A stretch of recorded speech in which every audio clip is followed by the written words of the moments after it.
Guys, this is day 2. Nanti kita rekod lain ni.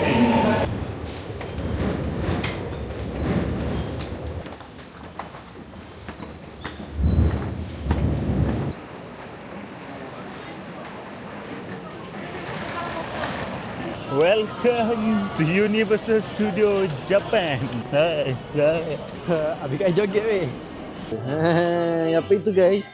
Sekarang Mikael dah hilang. Dekat Malaysia ada Rick Parker. Dekat New York kita ada Peter Parker. Secara tiba-tiba tadi Mikael menjerit. Kita orang jadi minion tu. Sudah aku okey. Aku kena naik. Makan dong kan? Apa dong? Papan, oi oi. Oh my god. Ni tak ni apa tu?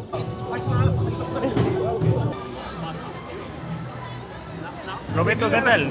Jadi day 3 kita dah bukan kat Osaka. Betul.